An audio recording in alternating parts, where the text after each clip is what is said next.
Hello friends, नमस्कार। मैं प्रियंका स्वागत करती हूँ आप सभी का आपके अपने चैनल टारगेट टीचर जॉब और टारगेट यूपीटेट सीटेट ऐप में। तो दोस्तों, आज हम पढ़ेंगे डीएलएड 4th सेमेस्टर का 8वां प्रश्न पत्र, जिसका नाम है शांति, शिक्षा एवं सतत विकास। और दोस्तों, इसमें आज हम पढ़ेंगे अध्याय नंबर 8 और ये है आपका क्लास नंबर 24। तो दोस्तों, चलिए शुरू करते हैं अध्याय नंबर 8, जिसका नाम है भारत में धार्मिक सहिष्णुता एवं मानवाधिकार। तो सबसे पहले हम जानेंगे मानवाधिकार का अर्थ एवं परिभाषा। यहाँ देखिए, मानवाधिकार का अर्थ एवं परिभाषा हम देखेंगे। मानव अधिकार उन मूलभूत अधिकारों को कहा जाता है जिनकी प्राप्ति के लिए प्रत्येक मानव हकदार होता है। यानी कि हमारी जो मूलभूत आवश्यकताएं हैं उनको किस तरह से प्राप्त करना है, वो मूलभूत अधिकार के अंतर्गत आते हैं। यह वह मूल अधिकार है जिसे एक मनुष्य से अलग नहीं किया जा सकता है। यह मानव के सर्वांगीण विकास के लिए परम आवश्यक है। मानव के विकास क्रम का यह अत्याधुनिक रूप है, जहां मानव मात्र एक पशु के समान न रहकर एक सामाजिक विचार विमर्श करने वाले प्राणी का दर्जा रखता है। तो दोस्तों, जैसा कि आपको पता है कि प्राणी, अगर हम बात करें प्राणी की, तो प्राणियों में सर्वश्रेष्ठ मनुष्य को माना जाता है, क्योंकि वो अपने विचारों को प्रकट कर सकता है। और यहाँ पे हम कह सकते हैं कि अपने विचारों के माध्यम से एक समाज का निर्माण कर सकता है, एक देश, एक राष्ट्र का निर्माण कर सकता है।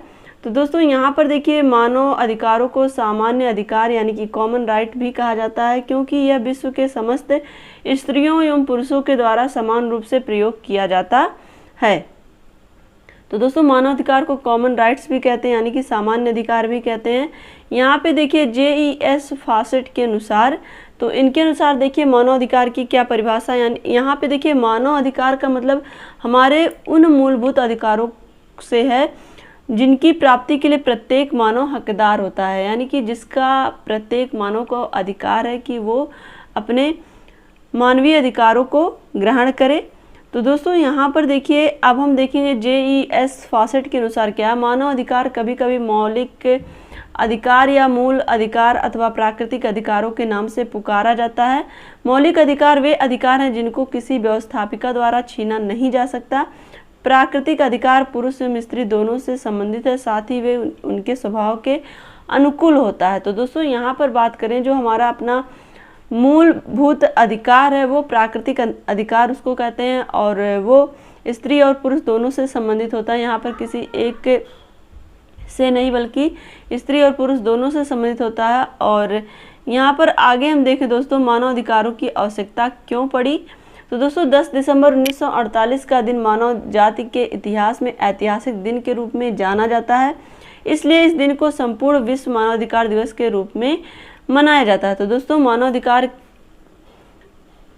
संपूर्ण विश्व में मानवाधिकार दिवस कब मनाया जाता है? 10 दिसंबर को मनाया जाता है। और दोस्तों, प्रायः यह माना गया है कि मानवाधिकार हमें सुरक्षा, स्वतंत्रता प्रदान करते हैं। अतः मानवाधिकारों की आवश्यकता को प्रमुख रूप से इस प्रकार दर्शाया जा सकता है। तो दोस्तों, जैसा कि आपको पता है कि मानव अधिकार में स्वतंत्रता और सुरक्षा ये दोनों ही आते हैं। यही रीजन है कि देश में सबको समानता का दर्जा दिया जाता है और सबको पूरी अपनी बातों को रखने की स्वतंत्रता होती है। और प्रत्येक व्यक्ति को सरकार कहीं ना कहीं, यहाँ पे हम कह सकते हैं कि सुरक्षा भी प्रदान करती है उसके अधिकारों के माध्यम से। तो दोस्तों, यहाँ पर हम देखें नैतिक दृष्टि से किस तरह से आवश्यकता है मानवाधिकारों की। तो दोस्तों, हमें मानवाधिकारों को निर्धारित करने की आवश्यकता है, क्योंकि ये हमें मानव स्वभाव एवं मानवीय गरिमा के नैतिक दर्शन देते हैं।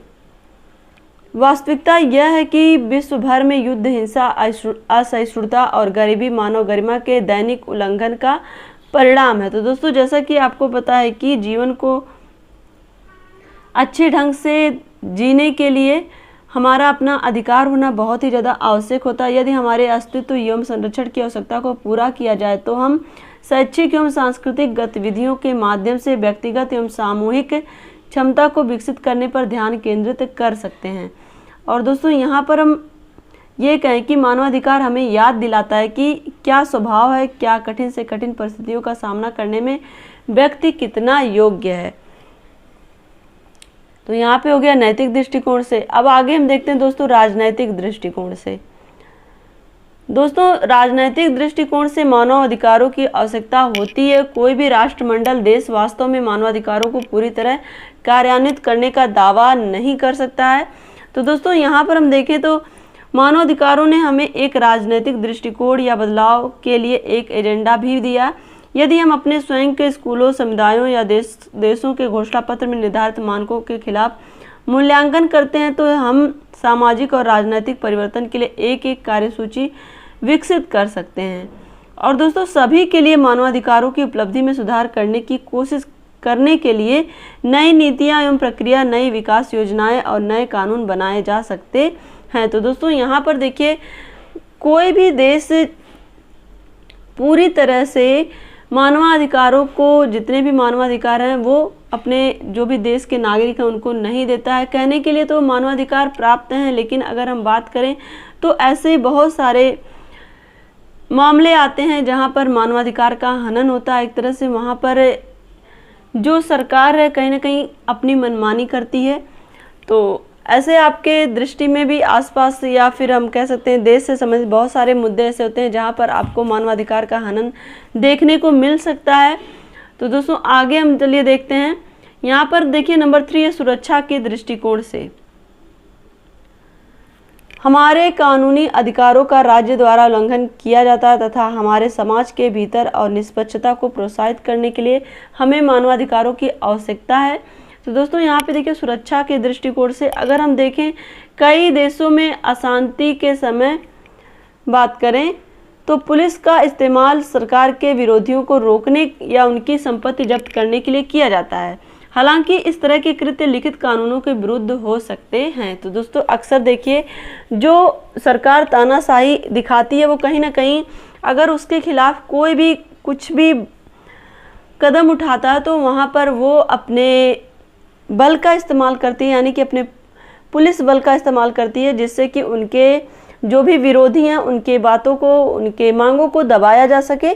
तो कहीं ना कहीं यहाँ पर हम बात करें तो सुरक्षा के दृष्टिकोण से भी यहाँ पे मानवाधिकार की आवश्यकता है, जहाँ पर व्यक्ति अपनी सुरक्षा के लिए, जहाँ पर कभी कभी ऐसा होता है कि जब कोई भी सरकार का विरोध कर रहा है सरकार के शासन में तो उसके लिए कहीं ना कहीं सुरक्षा नहीं मुहैया कराता सरकार, क्योंकि सरकार का वो विरोधी है। तो इस वजह से यहाँ पर सुरक्षा के दृष्टिकोण से भी मानवाधिकारों की आवश्यकता होती है, जहाँ पर वो अपने अधिकारों को लेकर के सुप्रीम कोर्ट और यहाँ पे हम कह सकते हैं न्यायालय या फिर सुप्रीम कोर्ट से गुहार लगा सकता है। आगे चलिए देखते हैं दोस्तों यहाँ पर मानवाधिकारों का महत्व क्या होता है। दोस्तों यहाँ पर देखिए मानवाधिकारों के महत्व को निम्नलिखित तथ्यों के माध्यम से स्पष्ट किया जा सकता है। इसमें पहला, मानवाधिकार भी लोगों को अपनी मूलभूत आवश्यकताओं जैसे भोजन, आवास और शिक्षा को पूरा करने के लिए आवश्यक साधनों की गारंटी देता है ताकि वे सभी अवसरों का पूर्ण लाभ उठा सके। तो दोस्तों यहाँ पर देखिए मानवाधिकार हमारे जो अपनी मूलभूत आवश्यकताएं, इसके पहले ही हमने पहली लाइन में ही आपको एक्सप्लेन किया था कि जो हमारी अपनी मूलभूत आवश्यकताएं होती हैं उसको पूरा करने में कहीं ना कहीं जो मानवाधिकार है वो हमारी मदद करता है। और एक तरह से यहाँ पे हम कहें कि आवश्यक साधनों की गारंटी भी देता है कि उसको सभी अवसरों पर उसको पूर्ण लाभ मिल सके, यानी कि जो भी मानव का अधिकार है वो उसको मिल सके। अब यहाँ पर हम देखेंगे दूसरा है, अंततः जीवन, स्वतंत्रता, समानता और सुरक्षा की गारंटी द्वारा मानवाधिकार लोगों को उनसे अधिक जो शक्तिशाली हैं उनके शोषण के विरुद्ध संरक्षण करता है। तो दोस्तों यहाँ पर हम देखें कभी कभी क्या होता है कि जो भी शक्तिशाली लोग होते हैं वो जो भी दबे और एक तरह से हम कह सकते हैं निचले तबके के लोग हैं, जहाँ पर उनकी अपनी कोई भी, यहाँ पे हम कह सकते हैं उनके पास कोई भी कैपेसिटी नहीं है। कैपेसिटी का मतलब यहाँ पे उनकी औकात नहीं है, तो लोग उनको दबे और कुचले जाने की वजह से कहीं ना कहीं जहाँ पे वो कहीं यहाँ पे हम कह सकते हैं ना गरीब हैं या फिर दलित हैं जिनके पास अपनी कोई भी कैपेसिटी नहीं है, तो वहाँ पर जो ऊंचे तबके के लोग हैं या फिर हम कह सकते हैं जो यहाँ पे हम कह सकते हैं बड़े बड़े वो ओहदे पे बैठे लोग हैं वो अपनी ताकत और शक्ति का इस्तेमाल करके उनको दबाना चाहते हैं। तो दोस्तों यहाँ पर हम बात करें, मानवाधिकार ऐसे लोगों को जो भी गरीबों का शोषण कर रहे हैं उनके विरुद्ध संरक्षण प्रदान करता है, यानी कि कहीं ना कहीं गरीबों को संरक्षित रखता है, उनके अधिकारों से वंचित नहीं होने देता है। तो दोस्तों आगे चलिए हम देखते हैं यहाँ पर नंबर 3 है, आज के समय में मानवाधिकार शब्द मानव स्वतंत्रता की सुरक्षा के लिए प्रयोग किया जाता है। तो दोस्तों यहाँ पर देखिए मानवाधिकार शब्द आज की अगर हम बात करें तो हमारी अपनी स्वतंत्रता के लिए प्रयोग किया जाता है, जहाँ पर हम अपने ही देश में परतंत्र ना रह करके स्वतंत्र रहे, जहाँ पर हमारे जो अधिकार हैं वो अधिकार हमें मिले। और यहाँ पर देखिए नंबर 4 है, मानवाधिकार का महत्व यह है कि यह किसी व्यक्ति के प्रति अन्यायपूर्ण व्यवहार एवं भेदभाव को खत्म करता है। तो दोस्तों देखिए मानवाधिकार जो होता है इसका महत्व इसलिए भी बढ़ जाता है क्योंकि मानवाधिकार व्यक्ति के प्रति जो भी अन्याय हो रहा है, अन्यायपूर्ण व्यवहार हो रहा है उस और जो भी भेदभाव हो रहे हैं उसको समाप्त करता है, यानी कि प्रत्येक व्यक्ति को समान अधिकार मिले, समान न्याय मिले, इस पर बल देता है। तो दोस्तों ये था आज का मानवाधिकार का महत्व। तो दोस्तों आज के लिए बस इतना ही। वीडियो को लाइक करिएगा, अपने दोस्तों के साथ शेयर करिएगा, और अगर आप चैनल पे नए हैं तो प्लीज़ चैनल को सब्सक्राइब कर लीजिएगा। मिलते हैं नेक्स्ट वीडियो में।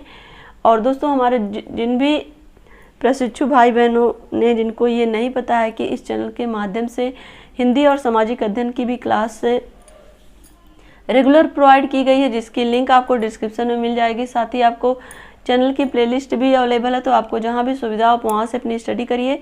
और इसी तरह से आप अपनी मेहनत पे लगे रहिए। अपना ध्यान रखिए, अपनों का ध्यान रखिए, अपने आसपास सफाई रखिए। हमसे जुड़ने के लिए बहुत बहुत धन्यवाद। जय हिंद।